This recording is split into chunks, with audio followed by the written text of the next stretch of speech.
मेरे भाइयों, आज इस मंच से मैं जो कुछ भी बोलूंगा बहुत ही जिम्मेदारी के साथ बोलूंगा और बहुत ही संभल कर बोलूंगा। 1947 में इस देश में दो बहुत बड़े इवेंट हुए। एक इवेंट वो जिसकी खुशी हम आज तक मनाते हैं और एक इवेंट वो जिसका दुख हम आज तक मनाते हैं। खुशी इस बात की मनाते हैं कि 1947 में हमारा देश आज़ाद हुआ था और दुख इस बात का कि उसी साल इस देश का बंटवारा हो गया था। 70 साल पहले एक ज़मीन के दो टुकड़े हुए थे, एक ज़मीन का बंटवारा हुआ था। मेरे भाइयों, 70 साल के बाद आज इस देश में दिलों का बंटवारा हो रहा है। मेरे भाइयों, एक बात बड़ी जिम्मेदारी के साथ बता दूं कि अगर दिलों का बंटवारा हो गया इस देश में तो ये देश कभी सोने की चिड़िया नहीं, ये देश बारूद की ढेर बन जाएगी। मेरे भाइयों, 70 साल के बाद भी उस बंटवारे की वजह से आज तक इस देश के मुसलमानों को उस बंटवारे का कर्ज चुकाना पड़ रहा है। बीजेपी एमपी है एक विनय कटियार, मैं नहीं डरता किसी का नाम लेने से। 2 दिन की जिंदगी है, घर से ये सोच के निकलता हूं कि आज दूसरा दिन है।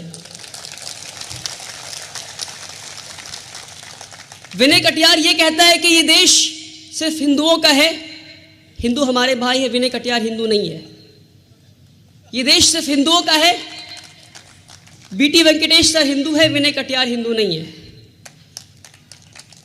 ये देश हिंदुओं का है, मुसलमानों को पाकिस्तान जाना चाहिए। शर्म आता है मुझे कि 70 साल के बाद भी हमसे हमारे हुब्बुल वतनी का सर्टिफिकेट मांगा जा रहा है। 70 साल के बाद भी आज भी हमसे नेशनलिज्म का प्रूफ मांगा जा रहा है, हमसे हमारे पेट्रियोटिज्म का प्रूफ मांगा जा रहा है।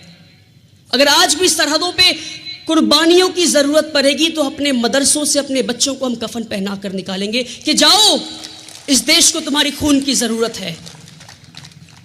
हम कैसे भुला सकते हैं मौलाना आजाद के उस पुकार को, उस नारे को जो बंटवारे के वक्त उन्होंने लगाई थी कि ऐ मुसलमान कहां जा रहे हो तुम, ऐ मुसलमान कहां जा रहे हो तुम अपने वतन को छोड़कर।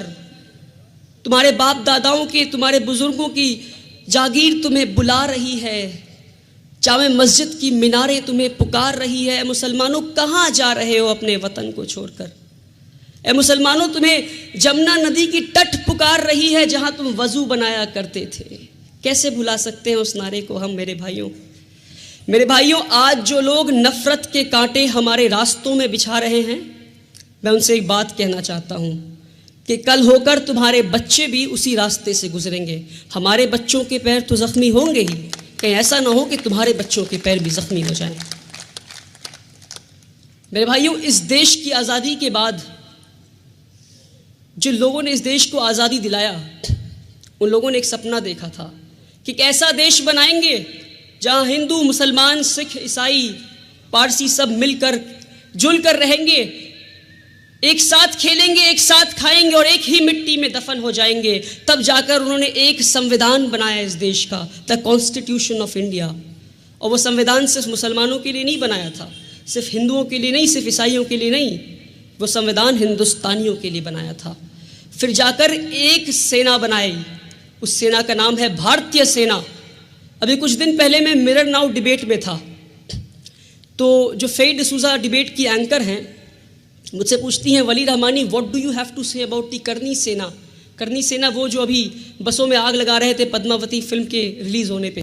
तो मैंने कहा हमें इस बात को पहले समझना है कि इस देश में सिर्फ एक सेना है, वो है भारतीय सेना। इस देश में आरएसएस सेना की कोई ज़रूरत नहीं, करनी सेना की कोई ज़रूरत नहीं, इंडियन मुजाहिदीन सेना की कोई ज़रूरत नहीं। मेरे भाइयों, जब भारतीय सेना सरहदों पे लड़ रहा होता है तो वो क्या सोचकर लड़ रहा होता है? एक मुसलमान फौजी क्या ये सोचकर लड़ रहा होता है कि मैं अपने मुसलमान भाइयों के लिए लड़ रहा हूँ? एक हिंदू फौजी ये सोचकर लड़ रहा होता है कि मैं अपने हिंदू भाइयों के लिए लड़ रहा हूँ? नहीं, वो ये सोचकर लड़ रहा होता है कि मैं हिंदुस्तानी भाइयों के लिए लड़ रहा हूँ। मेरे भाइयों, 2014 में मैं सिर्फ 15 साल का था। जब बीजेपी गवर्नमेंट पावर में आई तो मैंने 2014 में ये कहा कि हमारा संविधान खतरे में है। तो लोगों ने मुझे समझाया, तुम बच्चे हो, ऐसी बातें मत करो। तो मैं समझ गया तब। और आज जब अनंत कुमार हेगड़े कहता है कि मैं संविधान को बदल दूंगा, तब भी हमें एहसास नहीं कि हमारा संविधान खतरे में है। आज जब सुप्रीम कोर्ट के 4 जजेस आकर कहते हैं कि हमारा संविधान खतरे में है, तब भी हमें एहसास नहीं कि हमारा संविधान खतरे में है। मेरे भाइयों, कब जागेंगे हम? कब जागेंगे हम अपनी इस नींद से? मेरे भाइयों, हमारे संविधान जैसे कि जिस्म का एक रूह होता है, अगर रूह को निकाल लिया जाए तो जिस्म में कुछ नहीं बचता। उसी तरह संविधान का रूह संविधान का प्रियम्बल है, और संविधान के प्रियम्बल में 5 शब्दों का इस्तेमाल किया गया है हमारे देश को डिस्क्राइब करने के लिए। वो 5 शब्द ये हैं, वो कहते हैं, we the people of India solemnly resolve that India is a democratic, sovereign, socialist, secular and republic country. ये 5 शब्द इस्तेमाल किए गए हैं। मुझे लगता है इससे बेहतर शब्द इस्तेमाल किए ही नहीं जा सकते थे हमारे देश को डिस्क्राइब करने के लिए। और इस 5 शब्दों में से आज के जलसे में मैं आपको ये प्रूव कर दूंगा कि 3 शब्द खतरे में है। अगर रूह के 5 शब्दों में से 3 शब्द खतरे में है, तो क्या हमारा संविधान खतरे में नहीं है? आज हमारा डेमोक्रेसी खतरे में है, हमारा सेक्युलरिज्म खतरे में है, और सोशलिज्म खतरे में है। आने वाले वक्त में ये देश एक डेमोक्रेटिक देश नहीं रहने वाला। ये देश एक ऑटोक्रेटिक देश बनने वाला है, जहां पे एक प्राइम मिनिस्टर नहीं, एक राजा होगा, उसका नाम होगा नरेंद्र मोदी। और ये देश में सेक्युलरिज्म नहीं, इस देश को हिंदू राष्ट्र बना दिया जाएगा। और इस देश में सोशलिज्म नहीं, इस देश में कैपिटलिज्म को लाया जाएगा, जहां अमीर अमीर बनते जाएंगे और गरीब गरीब बनते जाएंगे। मेरे भाइयों, आज हमारा संविधान खतरे में है। लोग मुझसे पूछते हैं कि तुम डेमोक्रेसी को कैसे डिस्क्राइब करते हो, तो मैं डेफिनेशन नहीं देता, मैं उनको बताता हूं एग्जाम्पल कि जाओ देख लो हमारा पहला कैबिनेट। हमारे पहले कैबिनेट में मेजॉरिटी में कांग्रेस थी, उसके बावजूद 5 ऐसे मंत्री हमारे कैबिनेट में थे जो कांग्रेस में नहीं थे। B.R. अम्बेडकर जो कांग्रेस में नहीं थे, श्यामा प्रसाद मुखर्जी जो कि हिंदू महासभा से थे, बलबीर सिंह भी कांग्रेस में नहीं थे, और भी 2 लोग थे। तो क्या अभी ऐसा हो सकता है कि हमारे कांग्रेस मेजॉरिटी में आए और उसके बाद हमारे मोदी जी और उनके चमचे, क्या नाम है उनका, नहीं चमचे उनके, अरुण जेटली जी, उनको कैबिनेट में रखे?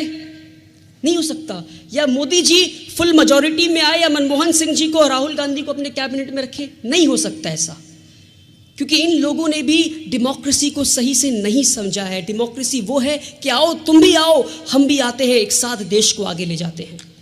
ये है असल डेमोक्रेसी। ये लोग तो अपनी रोटी सेक रहे हैं। मेरे भाइयों, आज हमें और आपको डेमोक्रेसी को बचाना है।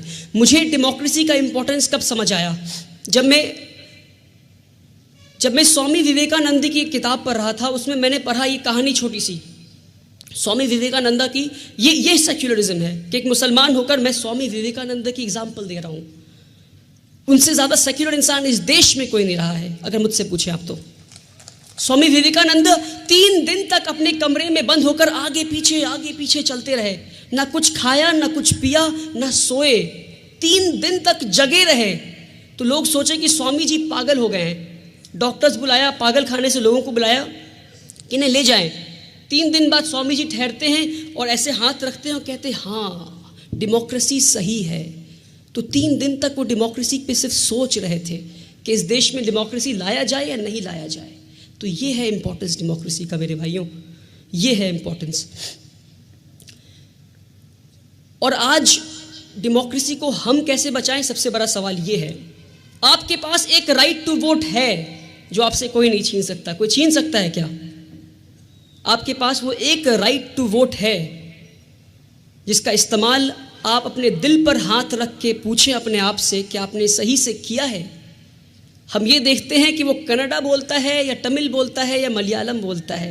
हम ये देखते हैं वो हिंदू है, मुसलमान है, सिख है, ईसाई है, वो लंबा है, छोटा है, काला है, गोरा है। हम ये नहीं देखते कि वो गरीबी हटाने की बात करता है या नहीं करता। हम ये नहीं देखते कि वो औरतों की सुरक्षा की बात करता है या नहीं करता। हम ये नहीं देखते कि वो तालीम लाने की बात करता है या नहीं करता। हम तो ये देखते कि वो हिंदू है या मुसलमान। मेरे भाइयों, आप मुसलमान हैं, अगर आपके सामने एक मुसलमान खड़ा हो जो कि इस देश के डेवलपमेंट के लिए काम नहीं करे और दूसरे तरफ हिंदू खड़ा हो जो कि देश के डेवलपमेंट के लिए काम करे, मैं कहता हूं कि आप हिंदू को वोट दीजिए।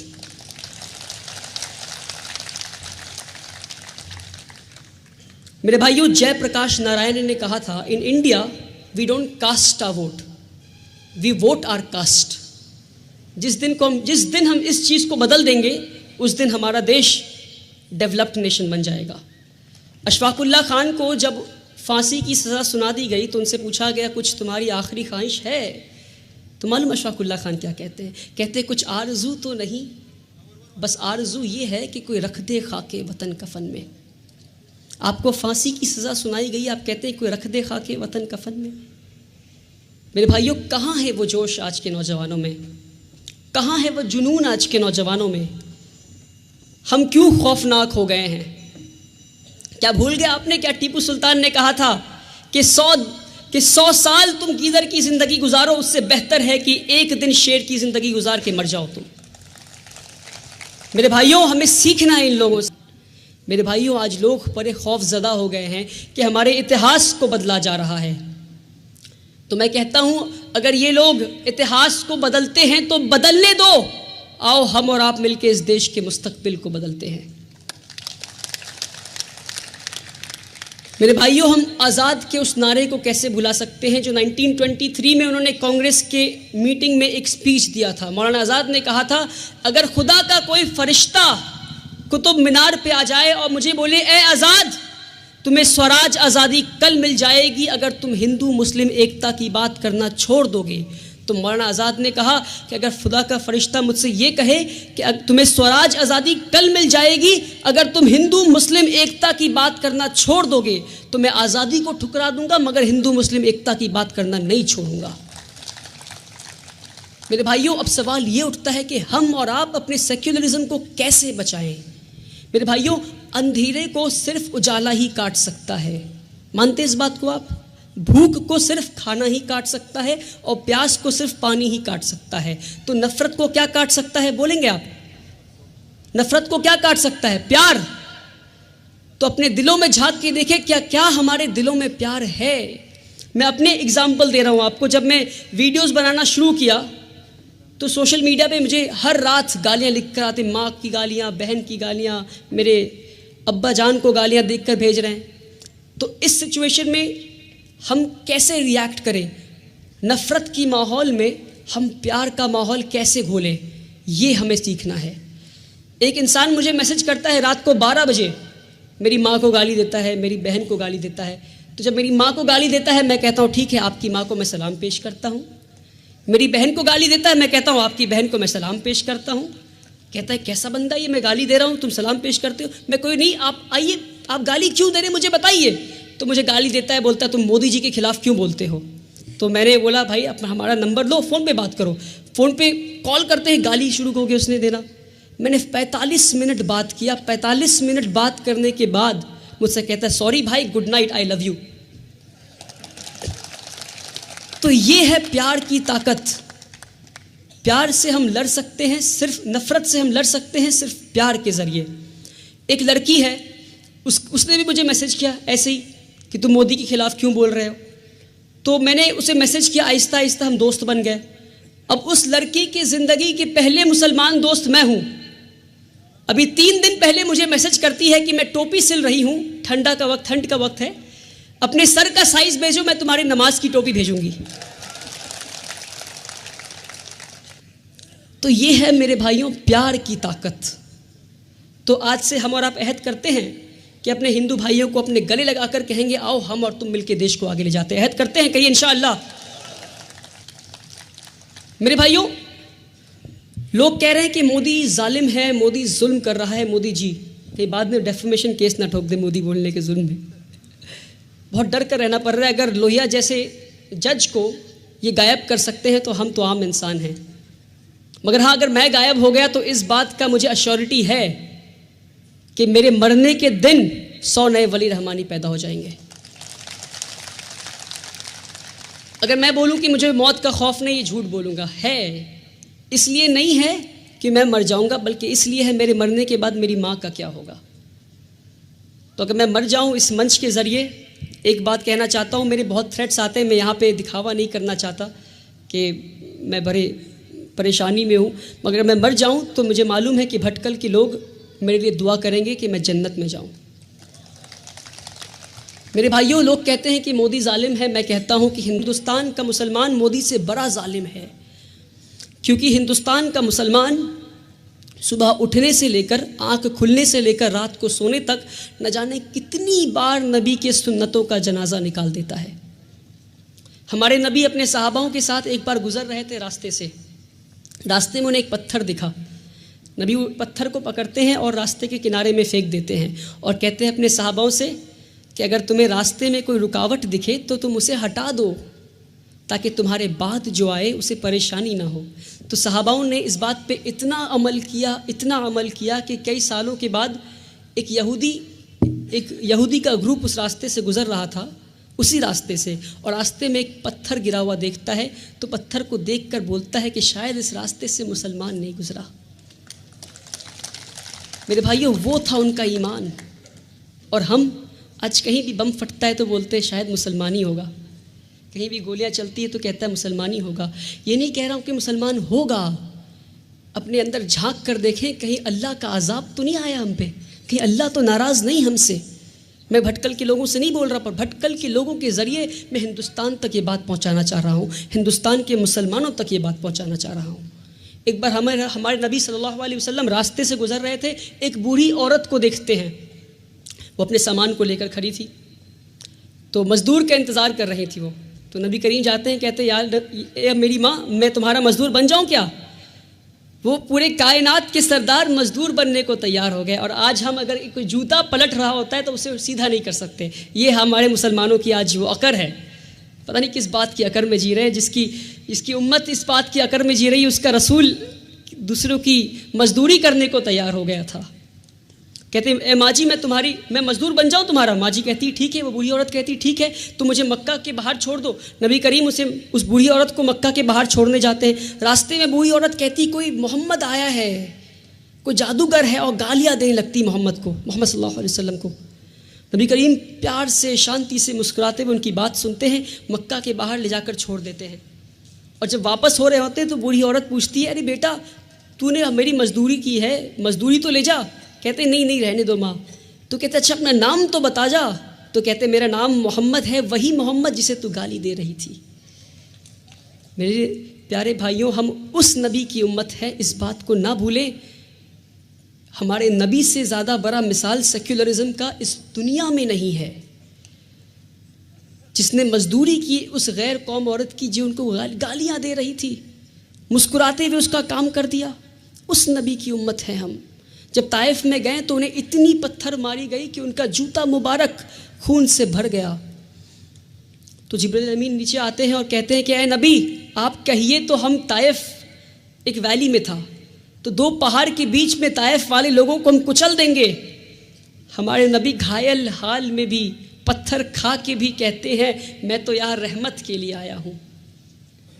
मेरे भाइयों, हम उस नबी की उम्मत है, इस बात को हम ना भूलें।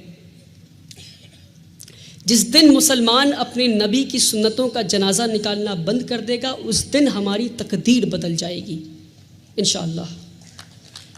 अल्लाह ताला हिंदुस्तान और अहले हिंदुस्तान के दिलों में इस्लाम के लिए इज़्ज़त और मुसलमानों के लिए प्यार बख्शे। अल्लाह ताला इस देश में अमन और शांति कायम करे। व आखिर दावाना अल्हम्दुलिल्लाह।